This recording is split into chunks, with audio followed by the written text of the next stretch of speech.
In honor of International Women's Day, we are thrilled to welcome Her Excellency Ambassador Moushira Khattab to the University of Pennsylvania Law School. Ambassador Khattab served as the Minister for Family and Population in Egypt, and previous to that she served as the Assistant Minister for Foreign Affairs. She also had the honor of representing Egypt as the ambassador to South Africa at a momentous time in the history of South Africa, when the South Africa's transition to democracy was being completed, and at a time when the constitution was being written by no other than Cyril Ramaphosa, who today is the president of South Africa. Most recently, Ambassador Moushira Khattab was her country's nominee to be the head of UNESCO. And as the nominee for Egypt, she had the privilege of visiting over 60 countries. And this was, in fact, Ambassador Khattab, a feat of diplomacy. So what I want to do today is to have a conversation with you that traces your journey to women's leadership as the Minister for Family and Population, and then as your country's nominee to head UNESCO.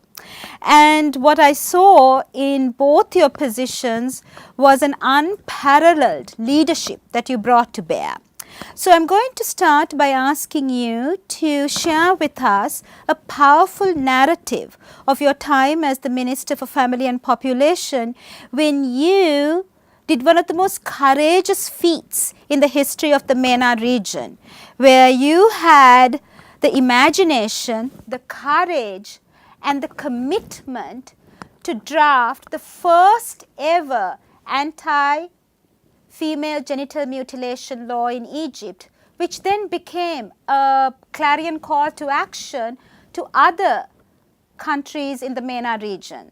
So what I want you to do today is to share with us that story of advocacy, the ways in which you conceived of this new narrative for Egypt, the ways in which you created a law that was very strategic and astute, the way in which you acted as a translator of international human rights law in Egypt, translating into local idiom and local values, the ways in which you forged a relationship with the patriarchy, with the male hierarchies, both political leaders and religious leaders, the ways in which you brokered a commitment by village elders to make a commitment to prohibit female genital mutilation in the different villages, but most of all, the strategic ways in which you saw female genital mutilation not as an isolated crime against women, but interconnected to a whole host of rights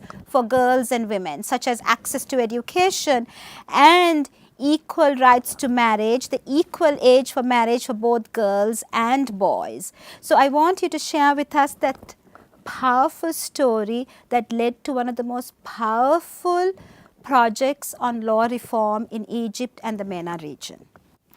Well, Professor Rangita de Silva, thank you very much for hosting me, and it's a great honor to be here at Penn Law and to tell a story that really started as a child in a family where both my parents treated us as equals. We never felt that we as girls are not entitled to the same rights as my brothers.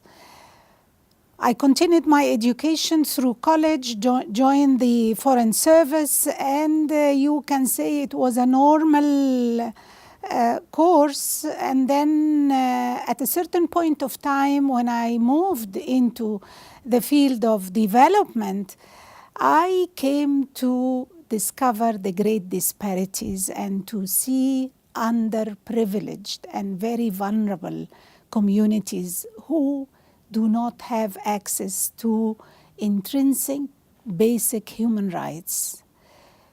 It was very important to reach out to these communities as one of them, speak their language and empower them to be the agents of change, that you are not asking them to change, but they are the ones who want to change. So we had to start by alleviating their fears. in case they decided that they will stop female genital mutilation, stop child marriage, stop keeping their girls at home without sending them to school. So it was very important to reach out to them, understand the local culture. Each community has a different culture, and to adopt an approach that is multidisciplinary. We did not treat each case in isolation of the other. We started by adopting a human rights approach and lumping together deprivation of education, child marriage, and female genital mutilation. And we started by raising the awareness through local NGOs that the rights of the girl child are a plus and an advantage for the entire family, especially men in their lives. And we started by the right to education. And I tell you that the right to education proved to be not only a human right, but a tool to achieve other human rights. So we started building schools for very poor girls. We built about 2,700 small schools in the vicinity of these vulnerable communities, and we geared the whole community towards educating their girls. And from there, we started talking about the right of the girl to continue education and that she would marry after she completes her education and the benefit that the family will gain from this. And from that, we moved to female genital mutilation. And really, by a participatory approach and empowering the local community to be the agents of change, we were able to garner their support for the legal reform.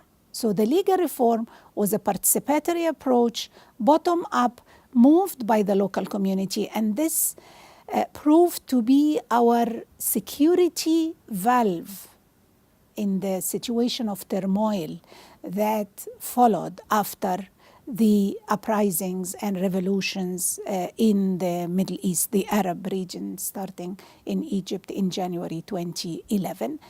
And we managed to put in place a legal reform that puts as a minimum the international standards of human rights. And we raised the bar for the human rights of children and women. And when in 2012 some people wanted to reverse these laws, it was the local community that stood up and protected the laws. And the law provides a comprehensive strategy of protection and fulfillment of human rights in its entirety.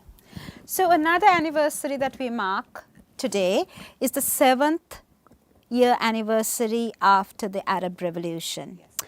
And I know that just after the Arab Revolution, I convened a transnational network of women policymakers and leaders who met in Rabat, Morocco, with you as their leader to address the issue of the fear of rollback of progressive provisions in the laws and the fear that the revolution, despite its liberal and progressive nature, had also ushered in fundamentalist forces that might roll back the prior gains for women. And one of the provisions of the action plan that we launched in Rabat was that claim and that commitment to ensure that the prior progress that had been made on gender equality would not be rolled back, and that the revolution was not only a civil and political revolution for democracy, but it was also a revolution to secure and enhance the rights and protection for women and girls. And so this story that you are telling is so important because it is one of, on your part, the courage and the commitment to create something new that had hitherto never been seen in Egypt or in the MENA region, that is an anti-FGM law. But I want to dig deeper into that narrative, because to look at some of the strategies that you used in advocacy and in the implementation of the law. So because you were astute and you were sensitive to the kind of hostile nature and the hostile forces you were facing, you enshrined the anti-FGM provision in the children's rights law, so that it would be much more palatable. It would be something that would ensure the fair passage of the law, so that the male forces, that the antagonistic, more extremist forces would not be opposed to that. So that was one. The second was that, you spoke so movingly about access to girl child's education and the universal access to girl child. To education, but you also made sure that these international commitments that are enshrined in the Convention on the Rights of the Child would be domesticated and localized into the context of Egypt. And what you did was to make sure that the schools followed and were harmonized to the rhythms of the agricultural communities in Egypt, so that whenever there was a harvest, that children could take time off of school to help the families and their fields, and that this rhythm of the harvesting season was consistent with the school year. So this was a way, I think it was a very creative and very strategic way of translating international, universal, inalienable norms to education in a way that was context specific. So can you speak to that? Sure. First of all, the child's law was a comprehensive strategy that is closely knit, because it contains some very sensitive issues that were, there was a lot of resistance for it. So it was very important for us to secure that we will not lose these rights, like the criminalization of female genital mutilation, the criminalization of child marriage, deprivation of education. So the clause of the child's law were closely knit. We went to amend the criminal law by criminalizing female genital mutilation in the criminal law, because the criminal law is a very important law for any judge, for any lawyer, and it was important to be there. Everybody uses the criminal law. Not many people use the child's law. We also went and amended the civil status law to raise the minimum age of marriage, and we catered in different articles for the same right, to ensure a closely knit strategy towards the implementation of the rights. When we started the process, we knew that we're changing a culture, and this is very difficult. So it took us 5 years of advocacy on the ground, empowering targeted groups to know that they are suffering because of FGM, because of deprivation of education, and they want to reverse that. So it took us 5 years visiting different governorates and encouraging global debate and creating a supportive hype for the legal reform. At the same time, we raise the awareness of the minimum standards, that we will not accept less than the international criteria, and we created the support for this. That is why after the revolution, when the Islamists tried to reverse female genital mutilation, criminalization, and child marriage, it was the civil society, the NGOs that we worked with, it was the local communities that we worked with who have actually a sense of ownership that this is their law to protect their own interests. So they were the one who stood up and stopped the reverse of these rights. And this is really our success. Also, we had many partners. We had the parliamentarians. We lobbied the parliamentarians long before we went to the parliament. for the law. We lobbied the religious leaders, of course, some of them, not all of them, those who were willing to support our cause, and they proved to be pivotal and bringing on board more religious leaders. We lobbied the media. The media at the beginning were not interested in our case, but then they grew interested and they worked very much. We lobbied the academia, the opinion leaders, midwives, mayors, law enforcement agents, and there was really a societal movement supporting this legal reform. And this is the reason why it was kept up till now. Only a very slight modification happened, but for different reasons. So I'm really proud of the courage of the local community, those who felt helpless. They realized later that they were or they are the heroes who brought about this change. And this is what kept the sustainability of this. And they became very enthusiastic about educating their girls. They became very enthusiastic about not letting their girls marry before they get a decent amount of education. And they declared the entire village will gather and speak up and sign a declaration that from this day on, they will not circumcise their girls. And this was, for them, a paradigm, a cultural paradigm shift, moving away from a practice that was considered as a social habit, celebrated, into a crime punishable by law. And those who brought the change were the local communities. So, Ambassador Khattab, I often share this narrative of advocacy as a model project. This is really a very creative advocacy project, one that brought together the community when these issues are so divisive and might have divided the community. You use this divisive issue to unite the community, the male hierarchies, the religious hierarchies, village groups, the NGO groups, and the political forces in a way that was so strategic. And I often share this story of your journey to the creation of this law as a model advocacy project with my students. So one that really resonates right now at this moment during this time of change for women globally, and at a time when the Me Too movement is taking traction, is the importance of male allies, that this is not a women's issue.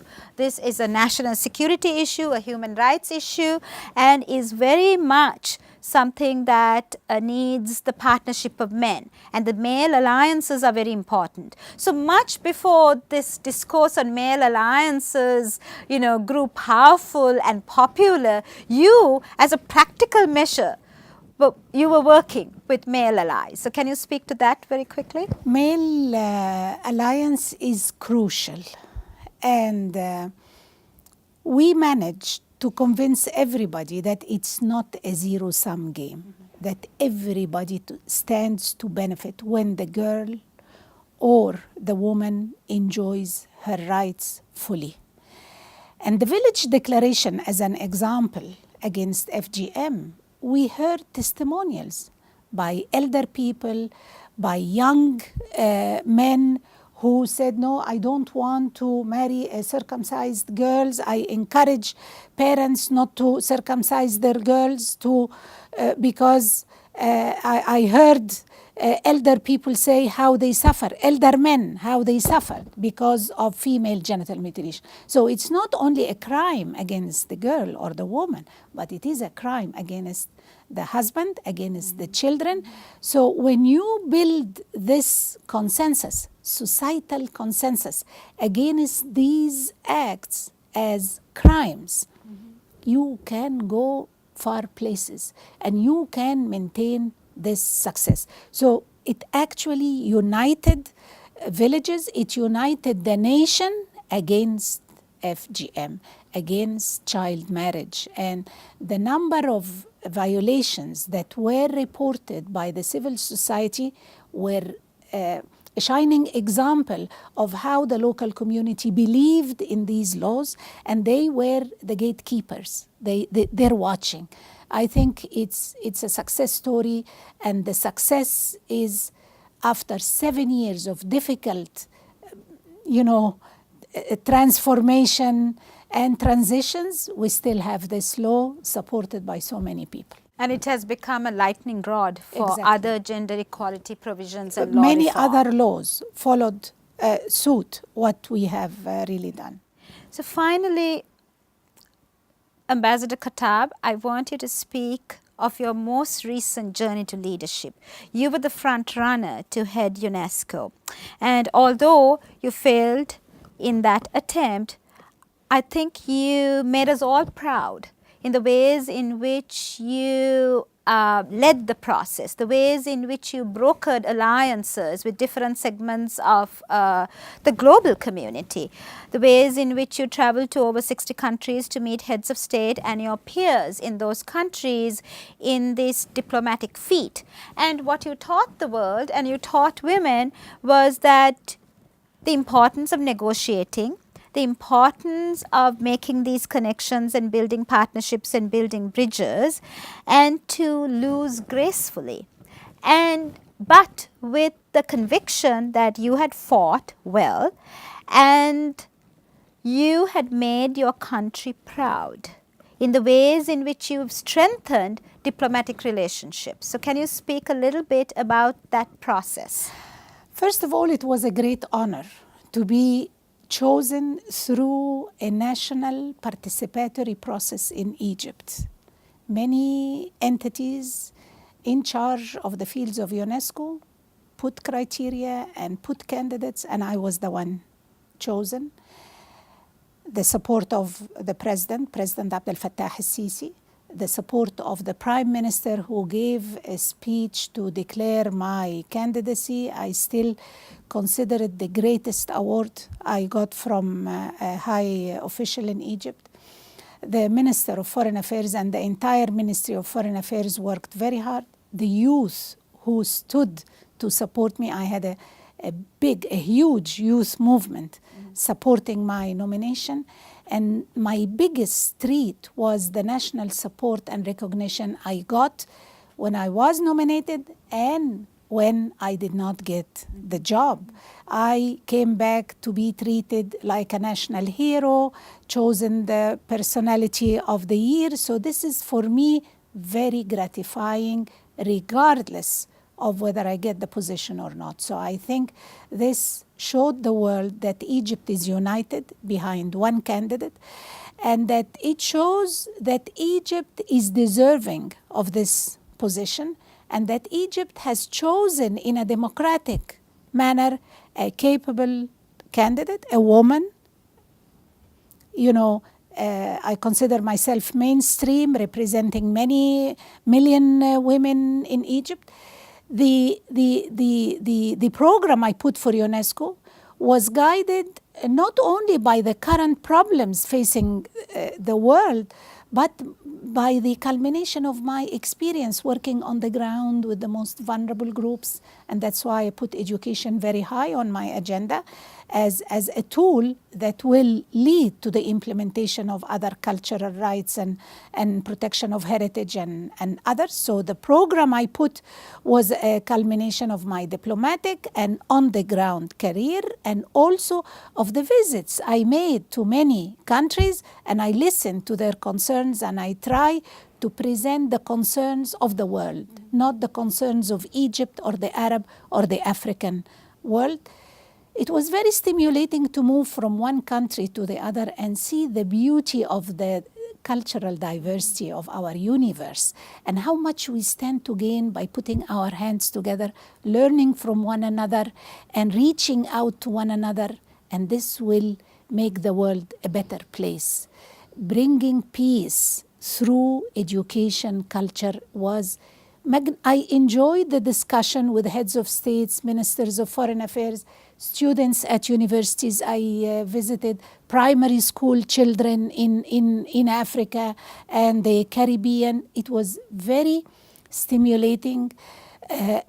And The interview with the executive board, which is the entity mandated to select the director general, I enjoyed it very much. It was 90 minutes of amazing dialogue, Q&A, that gave me an opportunity to speak about issues very close to my heart, the issues that you're talking to me now. These are at the core of the mandate of UNESCO. So I was speaking from practice. I was not dreaming.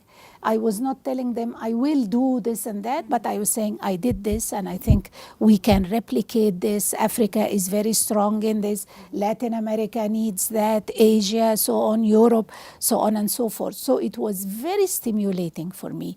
And I will always remember and treasure this, the applause I got from the executive board, the praise I got from the delegations. It's really, I learned a lot through this campaign, and I will continue the mission, but outside the building of UNESCO, but it will continue. And one of the unforgettable phrases that you used in your interview was that UNESCO represents the collective conscience of humanity. And I want to end with something that you shared with me, a letter that you received from the widow of Anwar Sadat, who was Egypt's hero, who brokered peace with Israel. And she wrote to you to say that your nomination was almost a second coming of Anwar Sadat, that here was a broker of peace, that here was someone that Egypt was presenting to the world as someone who would be committed to peace and security and who would burnish the legacy of Anwar Sadat and his mission for peace. Thank you very much. You're welcome. I'm glad you mentioned Mrs. Anwar Sadat, because she issued a statement saying that peace-loving Egypt, who presented to the world Anwar Sadat, who brokered peace, and despite all difficulties, Egypt honored its peace with Israel.